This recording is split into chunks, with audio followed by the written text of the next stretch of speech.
书接上回，上文书说到，这鬼子在教场口摆好了擂台，四周是布满了重兵，4个高台上架起了4挺歪把的机关枪，5名中国军人被五花大绑押上来。哎，来，你再往旁边看，那5个日本东洋武士，呵，一个一个是气势汹汹走上擂台呀。嘿，啊，你看看，就那5个东洋武士，一个个是呲着牙挺着肚子，哎呦，好家伙呀！哎，你再往身上看，啊，这身打扮，啊，身穿黑色紧身武士服，再看脚底下，脚蹬黑皮裹腿软靴，好家伙，那真是不得了啊！啊，一个一个那是彪悍无比。哎，你再看身后，背着日本武士刀，这肚子上，嘿，还插着鱼皮鞘齿瓣短刀。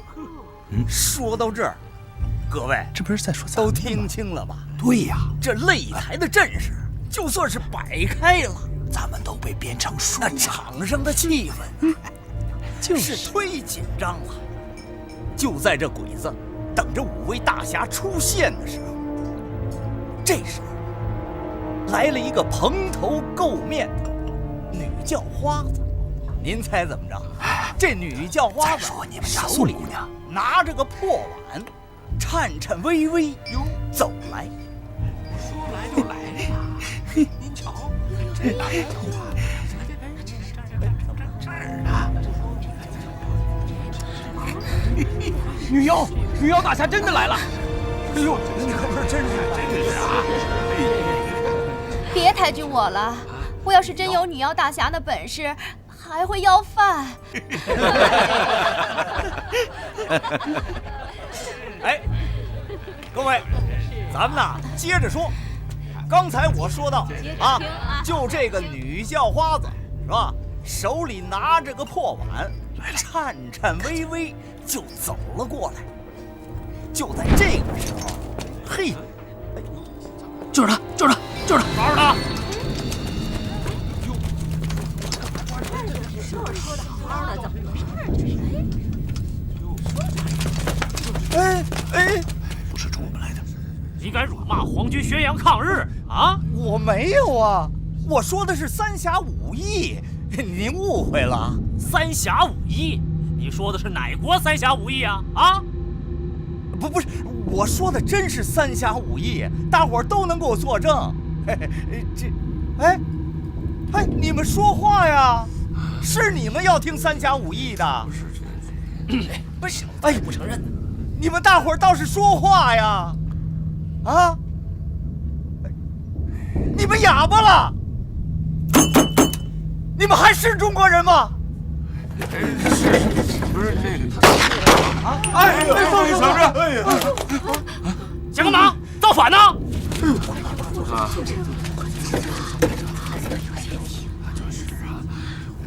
哎呦！啊！有谁能给你证明？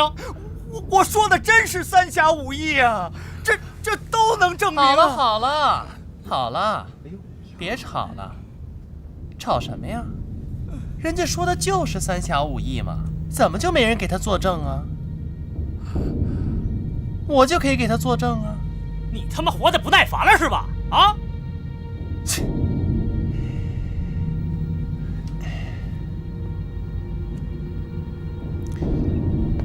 哎呀，人家说的就是三侠五义嘛，你们为什么不给人家证明呢？啊？你，大叔，还有你，还有你，还有你，还有谁呀？啊？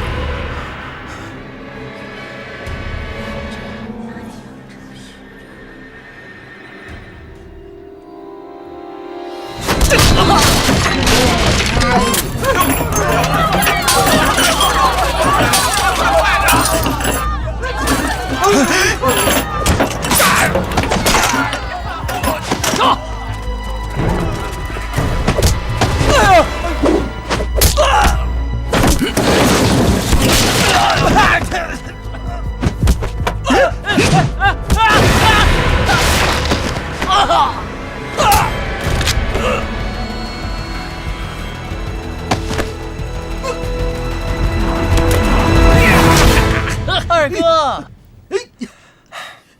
手下留情，留他一条狗命吧，让他回去送个信儿。如果要是再跟小鬼子一起祸害百姓的话，就跟这个死鬼一个下场。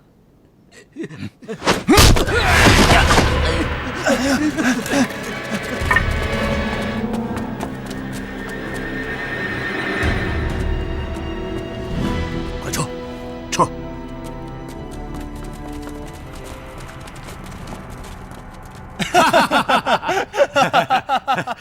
打得太漂亮了！哎，二哥，刚才天生的一下子太漂亮了，看见那说书先生了没有？谢谢女侠救命之恩，谢谢女侠救命之恩，真把她给当成女的了。这就是啊，学什么像什么。你看看那伪军头那德行，他要是不把我当女的的话，他敢到我跟前来耍威风，啊？所以我才轻而易举的下了他的枪。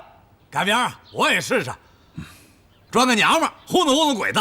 杜大鹏，你也不照照镜子看你长成什么样了？就你啊，扮女人首先得长得俊俏。你瞅瞅你，傻大黑粗，半母夜叉都不像。对，就是。这，哎，二哥，哎，我不就是高了一些，壮了一些吗？你行了吧你啊？你是一些吗？你笑一个，你让我跟二哥看看。咋笑？咋笑？像这样。你来一个。二哥，你看着啊。来。咦，嘿，哇！二哥，我受不了了，你笑得也太难看了，就你行，我都快吐了。你看你的样子，跟张飞似的。你们还笑得出来？啊？咋了？王营长叫你们过去开会。啥事儿啊？开茶会。王营长，他们几个到了。大哥，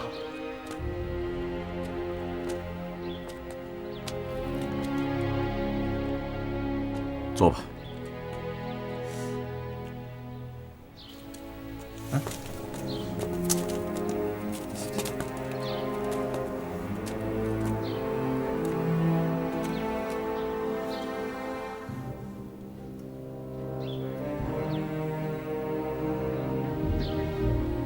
给大家介绍一下，这位就是邺城游击队的秦队长。几位大侠，今天可真是让我秦中开了眼了。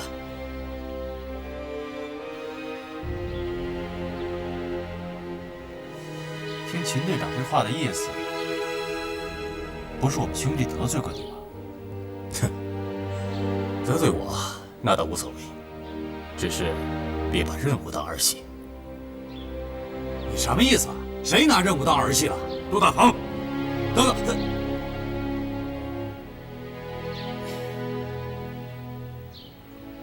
你们知道今天天生闯了多大的祸吗？闯祸？我闯什么祸了？你暴露了我们的行踪，敌人马上就会知道我们到了邺城。你知道这为我们完成任务增加了多大的困难？是啊，如果让鬼子知道你们到这儿的目的，那后果就更难以想象了。本来我们可以神不知鬼不觉进入到鬼子的旅团部，打他一个措手不及。可现在呢，根本就没有这种机会。所有的计划完全改变了。你们知道这意味着什么？这意味着你们来之前我们所做的工作全都白费了，我们所有的准备都得推翻重来。这意味着我们现在没有充足的时间再做准备。为了在19号之前完成任务，我们只能是仓促上阵。这就意味着我们会有更多的同志流血牺牲。那啥意思啊？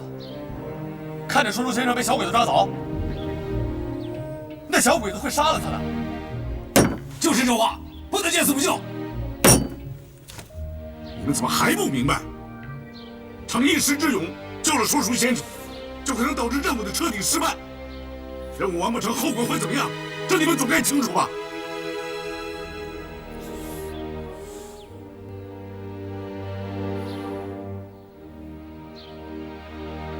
我们肩负的是纵队首长给我们的特殊使命，我们的一举一动都关系着整个大局，甚至是纵队的安全问题。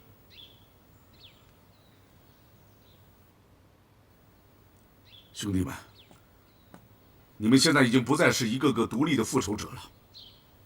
虽然说你们现在还不是正式的八路军战士，可你们已经是八路军战斗力量中不可分割的一部分。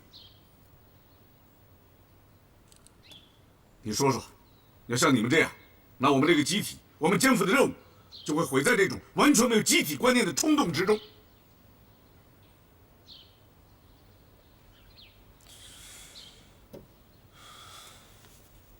大哥，我错了。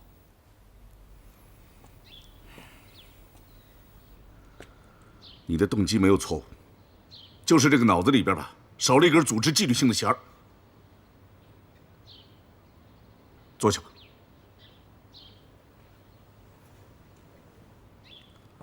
当然，问题的根儿还是在我这儿，是我没有给大伙说清楚。从今往后，大伙记住，咱们是一个整体，一切的行动要在计划之中，超出计划的事情坚决不能做。如果要是非做不可，那就必须要经过我的同意。这种无组织、无纪律的事情，今后再也不能发生。明白了没有？明白了。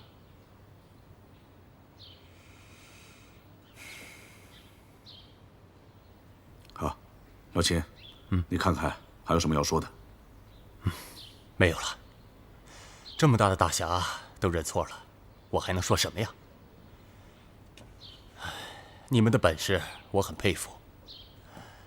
你们也看到了，老百姓把你们的故事都编成了书，四处传颂。所以，你们不能干那些现眼的事儿。要是任务真的让你给毁了，你想啊，老百姓会有多失望？咱八路军的损失那就更大了去了。好了，别蔫头耷拉脑袋，以后注意就行了。那好，王营长，你们先休息一下，我派人马上去摸一下情况，然后我们回来继续研究对策，好吧？好。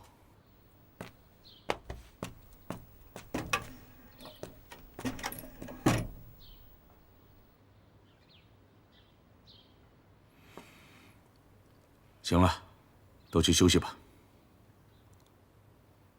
大哥，从现在起，一切行动听指挥，休息。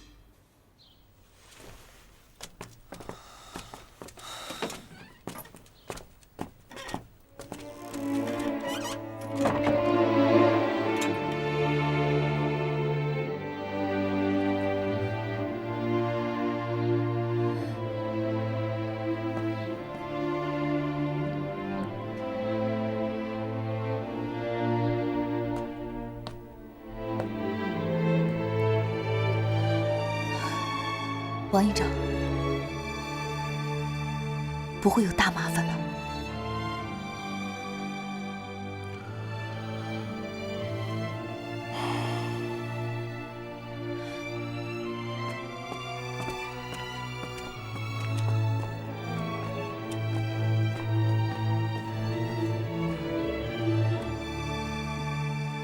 嘿，我真想不明白，这八路军就眼睁睁的看着鬼子祸害老百姓，他不管。咱是有任务的，这有任务也不能见死不救啊！王大哥说的对，咱是得分个轻重缓急。可我就不明白了，这人命就不重不急了吗？任务更重，更急。二哥，我就不相信当时你不想出手救那个说书的先生。对。哎，你别愣着啊！你说，你想了没有？想了。就是嘛。再说了，当时的情况你们也都看到了，这情况那么紧急，那个说书的先生都让人拿枪顶到脑袋上了。还有，大哥又没有阻止我，他要是阻止我，我也不去了。当时你们看大哥了吗？吴娇，二哥一拦我，我就看大哥，当时他正盯着你看呢。怎么我也没想到，不该救人呢？就这话，还嘴硬。当着大哥的面，你们承认错误，现在又不服，两面派。哎，吴娇，什么叫两面派呀？我想不通，憋得慌。憋得慌？憋得慌？为啥你刚才不说？我说大哥他听吗？他为啥不听？你说。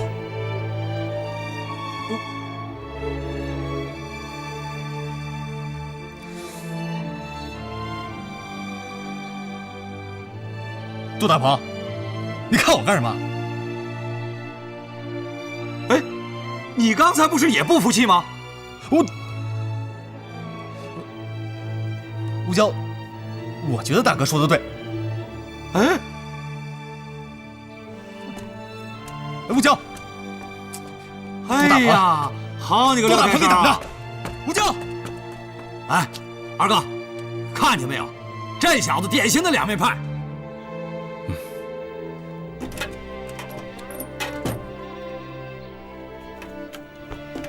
吴娇，吴娇，出去。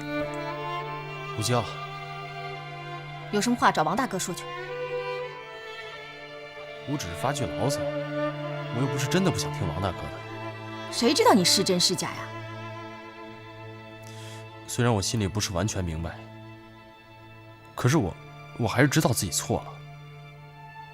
吴娇，你别生气了，我以后再也不这样了，啊？吴娇，别生气了啊！我才懒得生你的气。吴娇，我知道错了，我该死，我以后再也不这样了啊！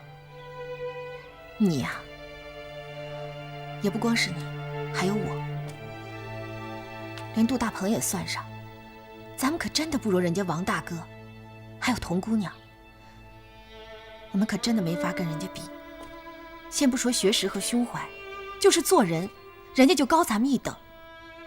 王大哥是老八路，武功又那么高，可是他待咱们比亲兄弟还要和气，什么事儿都自己抢着先干，说啥道理都乐呵呵的，不给咱脸色看，都是跟咱们商量的样子。可他为啥这么待咱们？他不是大哥吗？大哥就不能板着脸训咱们呀？能。他是在高看咱们，他是真的把咱们当亲兄弟，他是从心里敬着咱们，你知道吗？我知道。你再看看咱们自己，除了会几招三脚猫的功夫，还有啥？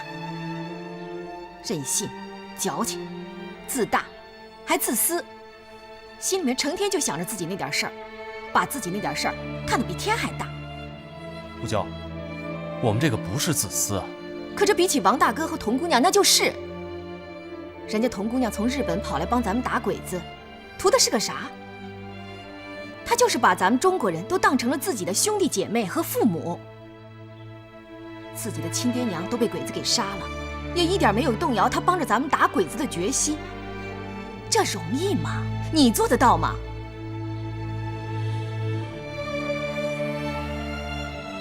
反正我做不到，换成是我，早就已经跑回日本替父母报仇了。可我现在认识了王大哥和童姑娘，我觉得自己的眼界宽了，看得也远了。吴娇，你真的和以前不一样了。可你咋就一点都没变呢？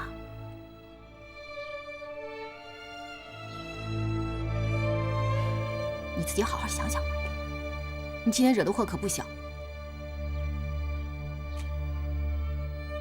你嘴上承认错误，心里又不服。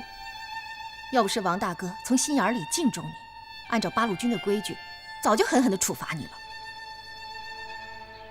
可你要是真成了八路军，王大哥恐怕也得按照八路军的规矩办。他就是再想护着你，他的长官也不会允许啊。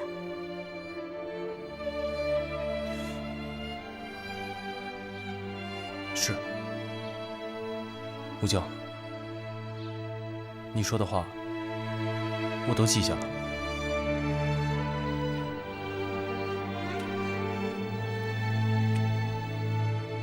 记不记下随你，你先出去吧，我想休息一会儿。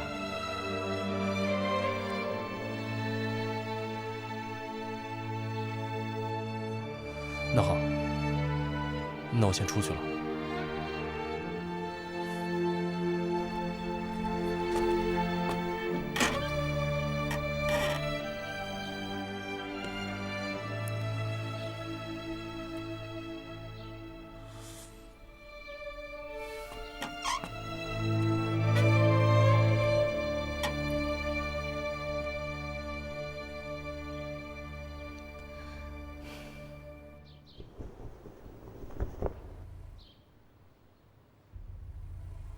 大战将至，他们跑到我先头部队的驻地干什么？这一带并没有八路军大部队的踪迹。以这几个人的力量，应该是想搞破坏。破坏什么？那儿无桥可扎。就算他扎了公路，可从那儿的地形看，这根本无法阻挡我部队向前推进。可是木村旅团的弹药库就在邺城。弹药库，这倒有可能。可是八路不会不清楚，这绝非是打乱我整体战役的重点，顶多只能迟滞我部队前进的速度，而且我军携带的武器弹药也足以能支持1天以上。可手下认为，他们的目的应该是刺探情报，或者是刺杀木村旅团长。刺探情报？怎么刺探情报？进入我们的旅团部，还是抓住我们的军官？杀木村又有什么意义呢？阁下请看，我们师团担任正面主攻，木村旅团长担任正面主攻的突击任务。八路对此应该很清楚。这可瞒不了八路军。那么八路真正关心的目标是什么？属下认为，应该是他们不清楚的部分，那就是我们另外2路大军。我们东部的2个旅团和西部的1个旅团混成1个旅团，将是置徐志柳于死地的2把利刃。这2支部队，阁下正在秘密部署，请阁下到这边来。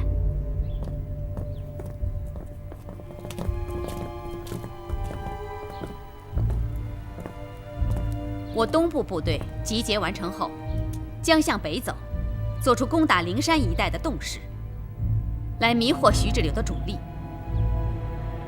而西部的部队集结完成后，将向盖山一线日夜兼程，秘密伏击徐志柳南撤之路，截断徐志柳向南转移之路。在西部部队到达指定地点后，我东部部队立即掉头向西走，从徐志柳的背后压过去。这个时候，木村旅团和我军主攻部队向南北2个方向撒开大网，对徐志柳进行攻击。徐志柳被我军彻底包围，到时候他就插翅难逃。这个我和阁下很清楚。是，属下明白。而属下重申师团长的作战计划的目的，只是想让参谋长和阁下明白，这个计划只有在徐志柳不知道的情况下才能实现。如果他掌握了这个计划，那他就会甩开我们正面和西面的部队，以优势兵力围歼我东面向灵山佯攻的部队，咬下一口肉以后，然后再掉头南撤。这样，我们的合围将不攻自破呀。阁下英明。所以属下认为，徐志柳当务之急就是要搞清楚我部的动向，了解我军意图。很有道理。王木凤在邺城出现，应该就是这个目的。或者以他们的能力，他们在搞清楚情报的同时，刺杀木村旅团长，捣毁木村旅团长的指挥部，使其失去指挥，为徐志柳争取东进的时间，这也不是没有可能的。山木少佐，你能不能不要危言耸听啊？区数人就想捣毁我旅团指挥部，他们把大日本皇军当成什么了？这几个人的能力可不敢小看，宁可信其有，不可信其无。山木少佐，嗨，你马上带特别行动队赶到邺城，协助木村少将，严守指挥部的安全，封锁所有泄露我军计划行动的渠道，严防王木凤渗透。嗨，阁下，我还有一个请求。讲。请阁下立刻电告木村少将。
我是木村尚雄。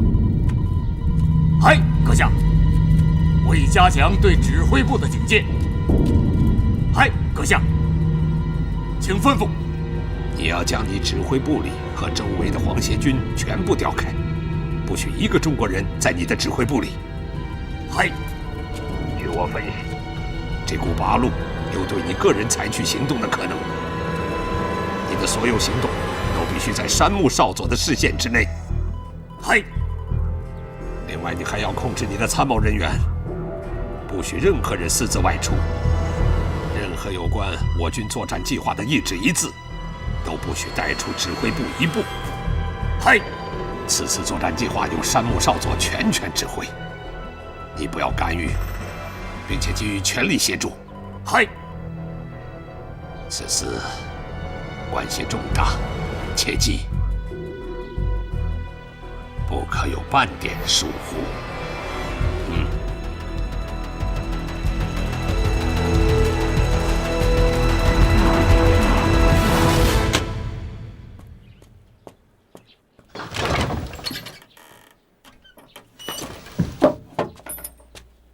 老秦，情况怎么样？走，在里边说。好。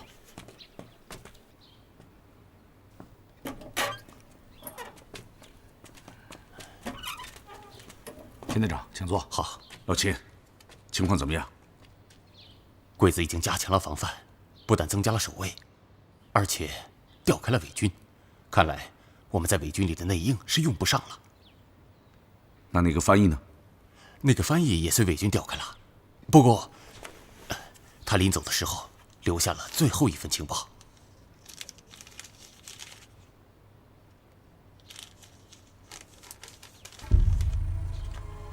敌人防范严密，不允许任何人员外出，不准携带只字片纸。沈国将派人专门负责保护旅团部和木村少将。这支队伍今晚赶到，指挥官是山木少佐。山木，这个山木你了解吗？了解，大哥的手下败将。话不能这么说。虽然在和他打交道的过程中我们都胜了，但那是因为有很多因素造成的。这个人不可小视。看来今晚是没法行动了。鬼子对你们来的目的非常清楚。是啊，这个山木呢非常了解我们的情况，只要他知道我们在这里，就一定会推测出我们来此的目的。那怎么办？看来偷袭是不成了，这硬闯就更不成了。不一定。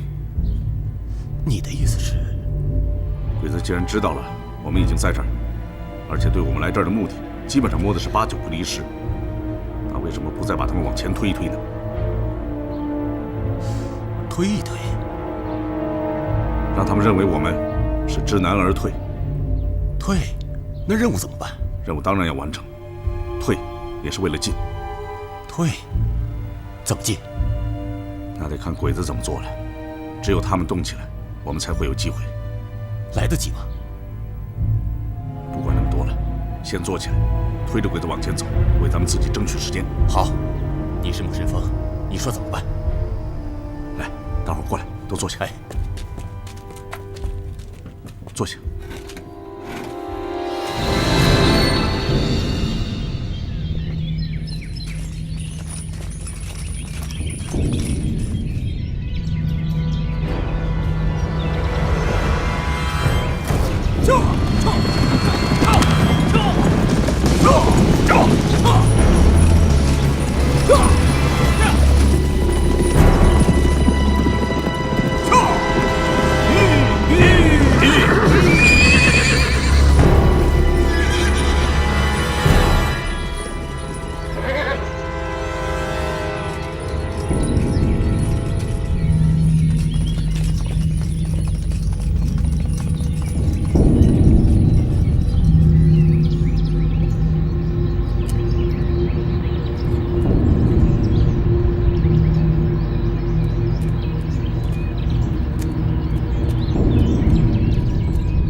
都已经安排好了，就算王沐风有天大的本事，也休想闯进来。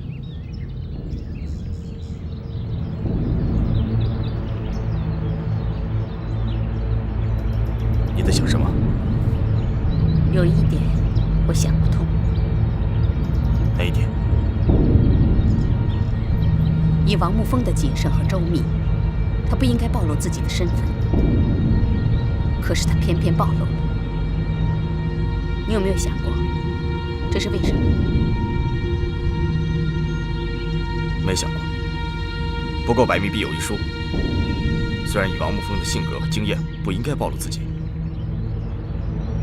但是以八路军的思想，看到自己的同胞有危险，他们是绝对不会袖手旁观的。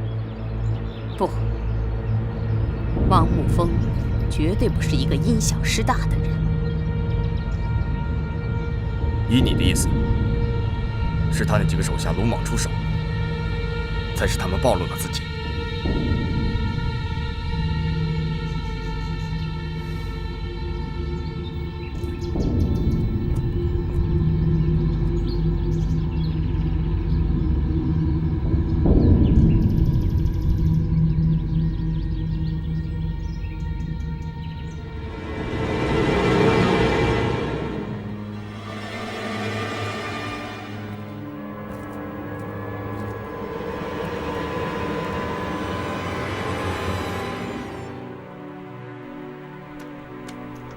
我军距西边部队有30公里，距东边部队有60公里。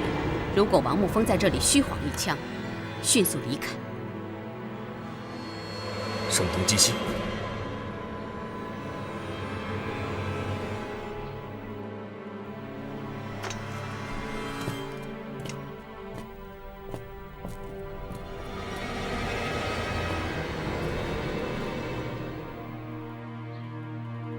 以这几个人的速度，明天早晨就可以到达西边的池上一众旅团，完成偷袭。明天晚上就可以偷袭东边的袁四旅团，而池上和袁四旅团对他们毫无戒备。会有这个可能吗？这正是我担心的。胜败就在于我们对可能与不可能是否做出正确的判断。可照你刚才的判断，王沐风完全可以直奔池上旅团。也许他们只是想知道我们会出现在哪里。难道他们就是要把我们引到这里来？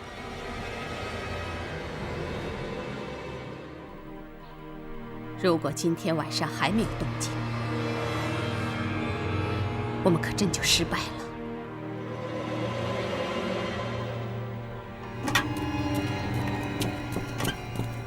报告少佐，他们来了，附近森林里发现了他们的踪迹。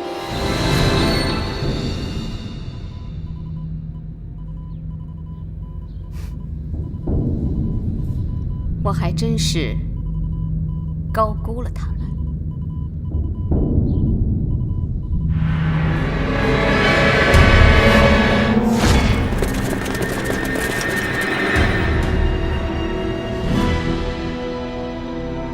放他们进去，看看他们到底想干什么。知道了。你去作战室，我去木村少将住处。没有我的命令，谁不许动。嗨，走。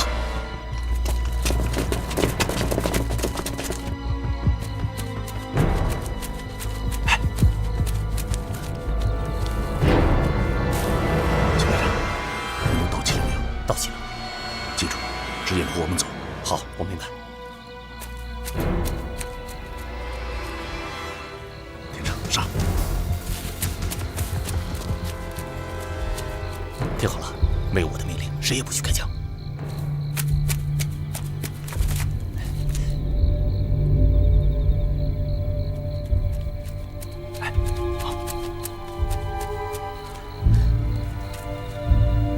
有情况没有？现在还没有。大伙听着，猛打猛冲，这是做给鬼子看的，千万不要恋战。而且撤退的时候要自己把握，啊，记住。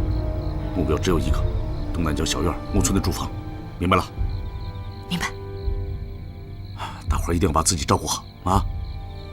小童，你留下来掩护，其他人跟我上。王营长，你们一定要小心。好，我先上。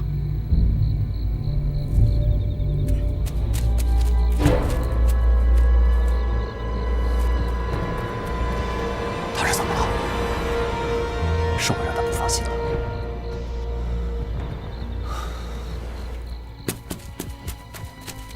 哎，胡椒，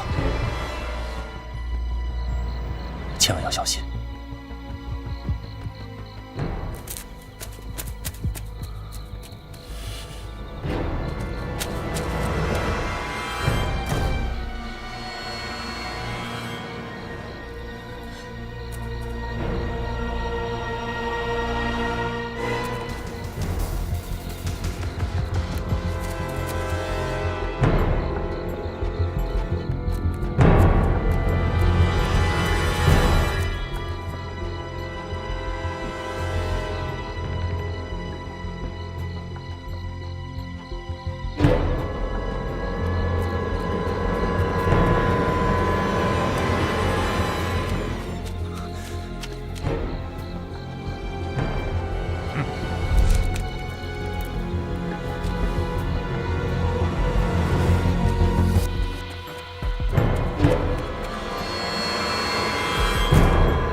别动。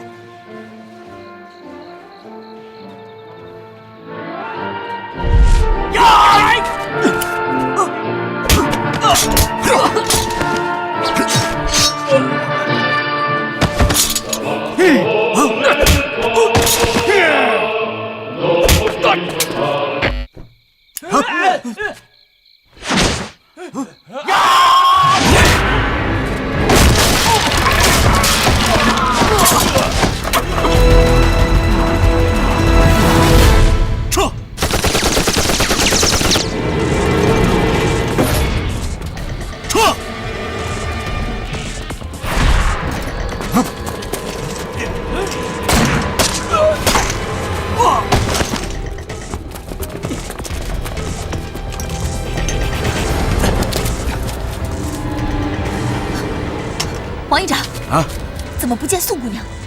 啊？哎，啊，大鹏，你们三个不是在一起吗？大哥，刚才你说撤，我也跟着撤了，没注意他呀。就是。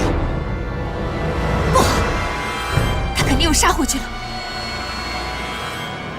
天生，天生，吴娇还在里边呢。天生，天生，你听我说。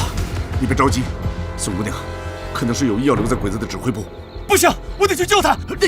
来不及了，回头再想办法啊！吴娇怎么办？王营长，怎么还不撤？鬼子已经开始搜捕了，再不撤可就来不及了。我得去救吴娇。刘天生，天生，大哥，我命令你撤。天生，天生，听大哥的。大哥，撤！大哥，撤！你他娘的就听大哥的，走，走啊！走，走，快走！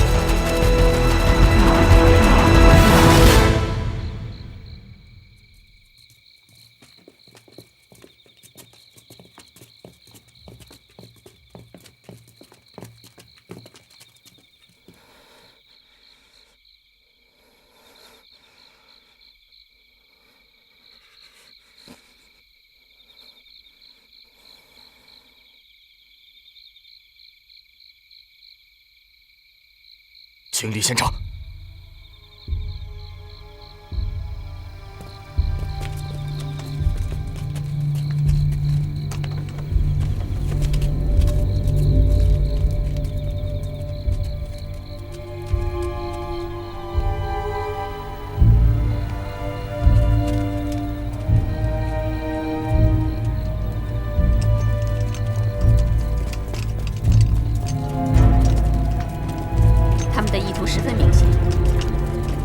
刺杀少将，所以少将必须要立刻转移到安全的地方。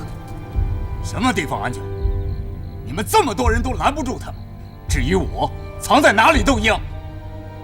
不一样，少将。如果他们找不到你，我们就有足够的人可以对付他们。我不能离开我自己的指挥部，我的岗位就在这里。不管出了什么问题，我必须坚守我的岗位。但是将军，上木少佐完全出于对你的安全考虑，这里确实不能再住了。我去作战室住。真的不行，将军。我已经跟你说过了，我不会离开我的作战室。将军，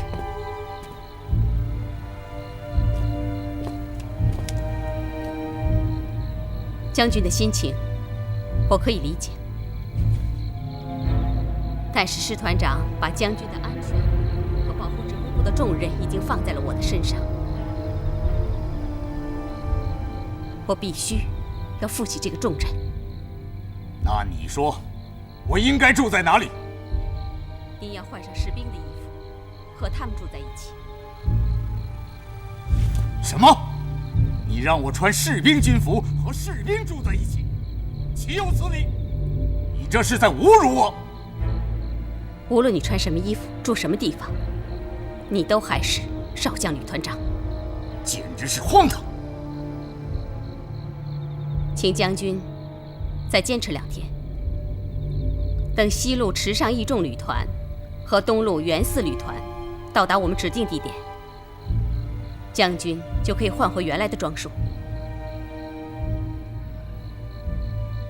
这是消灭八路军最高司令长官的大局，请将军以大局为重。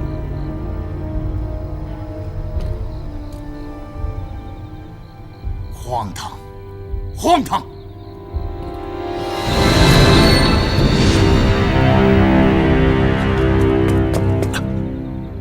吕团长，山木少佐说的对，如果你有什么闪失的话，中路部队将失去指挥，陷入混乱，势必影响整个作战计划。请您以大局为重。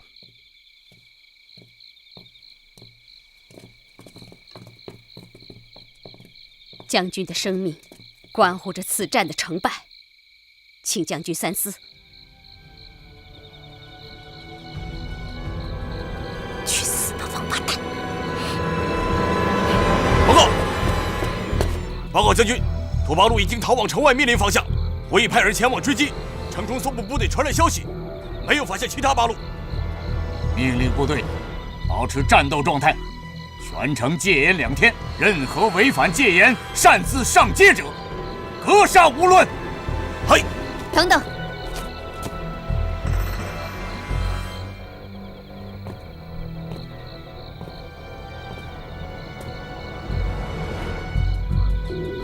将军可否先解除戒严？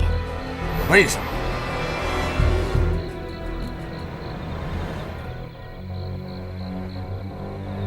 我们为何不给他们创造一个再来的机会？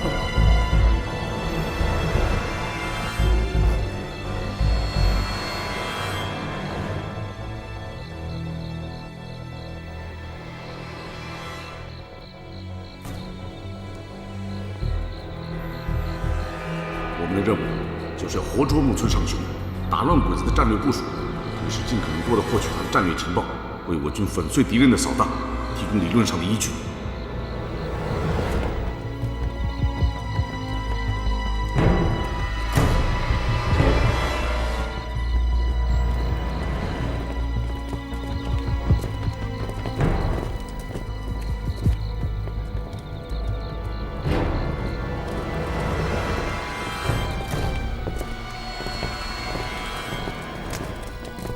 将军，请听我一句话。你不要再说了。将军，请息怒。无论如何，你都要听我一句话。荒唐，荒唐！我堂堂吕团长，因为怕死，装成一个士兵，以后还怎么带兵打仗？我就住在这里，你们都给我出去！嗨！各位请留步。下命令的应该是我。是的，阁下。下命令的是你，负责你安全的人是我。我的安全不是用尊严换来的，我像个懦夫一样藏在士兵中间，我宁可死。请问阁下，是你的尊严重要，还是我们大日本帝国的利益重要？没有战士的尊严，就没有大日本帝国的利益。尊严是换不来胜利的。如果在开始战斗之前，吕团长不可以指挥战斗，那你要这尊严还有什么用？你，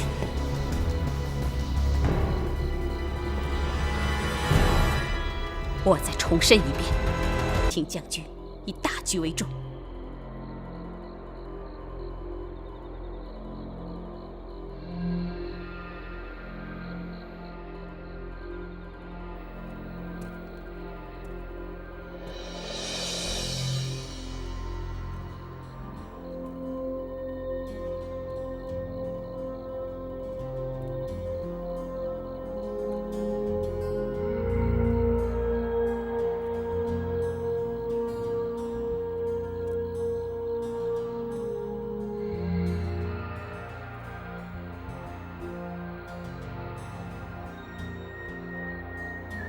请问长官叫什么名字？千景英树。什么职务？参谋部作战参谋。你愿意替吕团长做替身吗？嘿。好，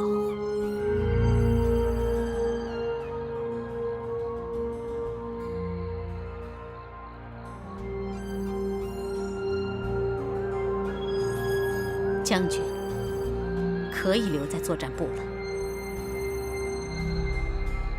你应该知道，我是反对这样做的。请将军委屈一下。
他已经走了。你真的确定有人在监视我们？而且这个人一定就是女妖，她根本就没走。刚才在我们争论的时候，她的飞镖一直在瞄着阁下的脑袋。你怎么知道？这是女人对女人的直觉，一点都不夸张地说。就算隔着几百米，我也可以嗅出这个女人身上的妖气。这么说，你刚才一直在给她演戏？开始并不是，我本来就是想要将军混在士兵当中。后来我发现他一直在跟踪我们，所以我才想到把这一切当作戏来演。那我们现在应该怎么做？刚才我们是在演戏，现在就该轮到我们看戏了。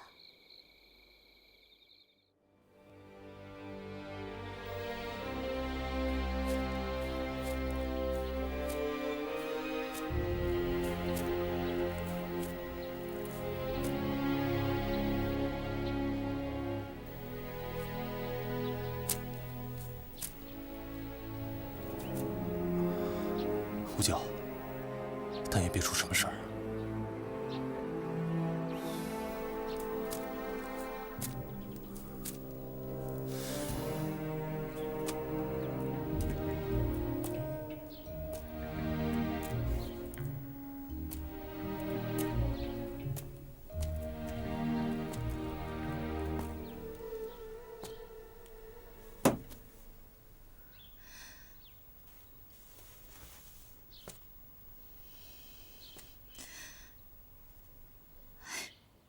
你说，他想怎么做就怎么做，能不出事儿吗？不会出事的。你知道，你什么都知道。我就知道，不出事也不能这么干呐，都由着自己的性子来，这还叫什么部队？行了，现在情况还不是很清楚，再等会儿吧。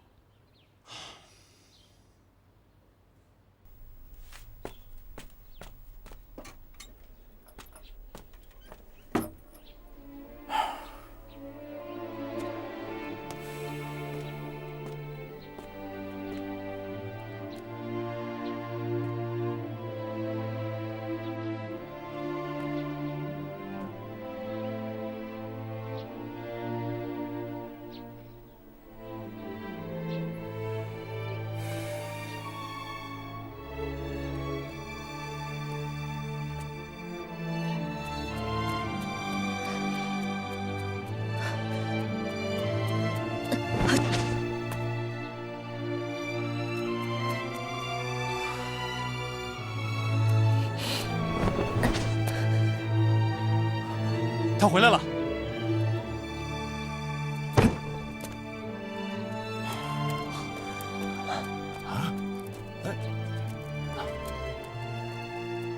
王大哥，行了，回来就好，下去说。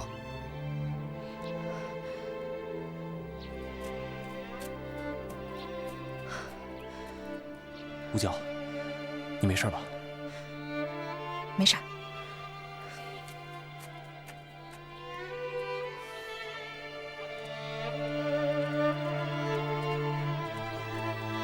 宋姑娘，你去哪儿了？大家都急死了。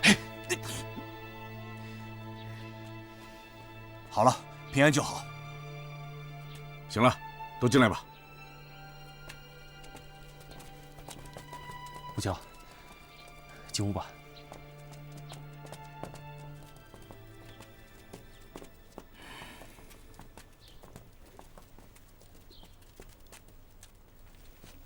我早就说过，没有我的命令不许擅自行动。到底怎么回事？对不起，大哥，我知道我这样做不对，但是当我看到屋顶上那个洞，我就突然间决定留下来。为什么？这一仗我们打得太难了，鬼子早就埋伏好了，等着我们去。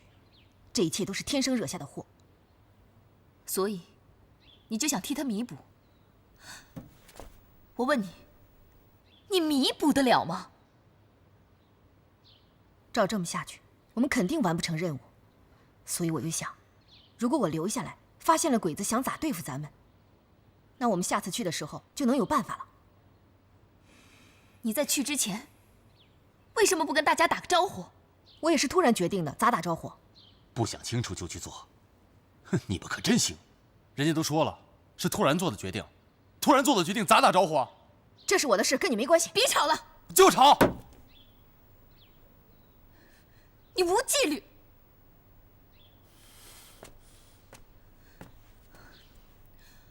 吴娇啊，你这样做多危险呀！你知不知道？大家都为你担心啊！好了，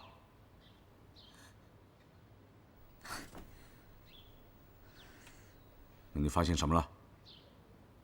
我看到他们换地方、换衣服。换衣服、换地方，什么意思？我想看一下地图。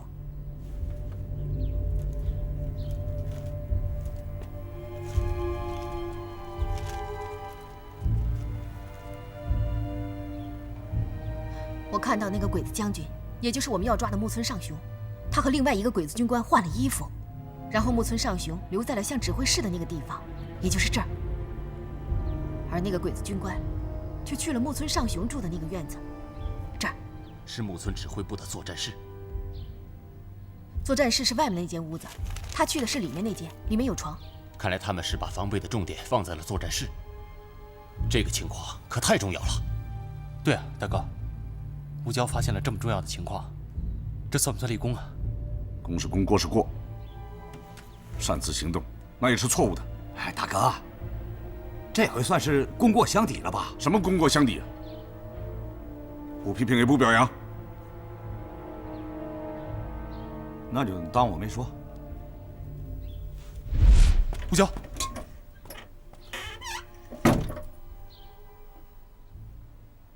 批评了半天。还说不批评？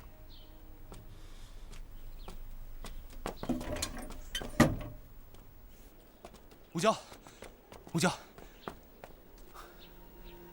吴娇，你别生气。王大哥他们也是为了你好。我没生气。那就好。不过，我觉得是我不好，不怨别人。还有你，就你知道打抱不平啊？我不是觉得你有功吗？我是说昨天在茶楼里，要不然今天我们就把那个木村给抓回来了。怎么听你这意思，好像都是我的错似的？昨天跟你说了那么多，都白说了。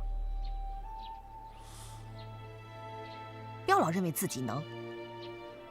从那个神枪手小王，到土围子里牺牲的刘老板、赵栓子、张山，炸桥时候的方队长、唐政委。还有剑桥的那个郭雨清，他们哪个都不比咱们差。是，我知道。还有童姑娘，她是把眼泪往肚子里咽。比起人家的胸怀和度量，比咱们都是强1000倍、10000倍。以前你看他不顺眼，我也看他别扭，可我现在才知道，那是咱们自己目光短浅。比起人家，咱们可真是差远了。